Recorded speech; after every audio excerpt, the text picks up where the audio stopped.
বরিশালে প্রতিদিনই বাড়ছে ডেঙ্গু আক্রান্ত রোগীর সংখ্যা। চলতি বছরের শুরু থেকে এ পর্যন্ত বরিশাল বিভাগে ডেঙ্গুতে মৃত্যু হয়েছে ৮ জনের। এর মাঝে হাসপাতালগুলোতে অস্বাস্থ্যকর পরিবেশে চিকিৎসা চলছে আক্রান্তদের।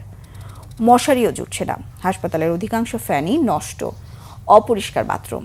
বরিশাল প্রতিনিধি শাহিন হাসানের রিপোর্টে থাকছে বিস্তারিত। এ চিত্র বরিশাল শের-ই-বাংলা মেডিকেল কলেজ হাসপাতালের। ডেঙ্গু রোগীদের মশারির নিচে রেখে চিকিৎসা সেবা দেওয়ার নিয়ম থাকলেও বাস্তব তার বিপরীত। নানা ক্ষেত্রে অব্যবস্থাপনা হাসপাতালটিতে, তাতে বিন্দু পরিমাণ ভ্রুক্ষেপ নেই কর্তৃপক্ষের। নষ্ট লিফটের কারণে গুরুতর রোগীদেরও সিঁড়িতে ওঠানামা করতে হয়। এছাড়া অনেক ফ্যান বিকল, গরমে সুস্থদেরও অসুস্থ হয়ে যেতে হয়।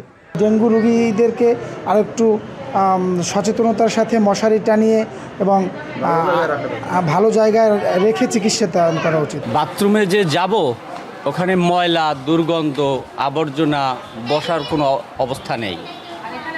আর এখানে 5টা ফ্যান, একাধারে 5টা ফ্যান বন্ধ। রোগীরা লিফটে যাইতে পারছে না। এগুলো যদি কর্তৃপক্ষ নজর দেয় তাহলে রোগীদের জন্য আরও সহজ হইবে।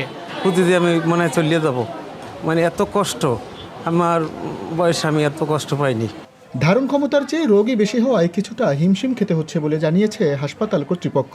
রোগীদের অভিযোগ খতিয়ে দেখার আশ্বাসও দেওয়া হয়েছে। 6 তলায় হলো কাজ চলতেছে, যার কারণে একটু সমস্যা হচ্ছে। কিছু কোনো জায়গায় দেখা যায় যে ছাদ থেকে পানি পড়তেছে, যার কারণে ফ্যানগুলো নষ্ট হয়ে যাচ্ছে। তো এইটা একটা সমস্যা আছে। ওইটা হয়তো বাথরুম, আসলে পেশেন্টের তুলনায় তো বাথরুম কম, এটা তো একটা সমস্যা। ডেঙ্গু নিয়ে আমাদের সব ধরনের প্রস্তুতি আছে। এখন আমরা ডেঙ্গু কিট আমাদের যথেষ্ট পরিমাণে আছে এবং স্যালাইনও মজুদ আছে। আমাদের তো 500 বেডের হসপিটাল এটা, কিন্তু রোগী থাকে 2000-এর উপরে। তা যেখানে 4 গুণ রোগী যদি থাকে তাহলে তাদের তো একটু সমস্যা হবেই। বরিশাল বিভাগের ডেঙ্গু রোগী চিকিৎসাধীন 432 জন। বিভাগের 6 জেলায় এ পর্যন্ত ডেঙ্গুতে আক্রান্ত হয়ে চিকিৎসা নিয়েছেন 3942 জন। শাহিন হাসান, বাংলা ভিশন, বরিশাল।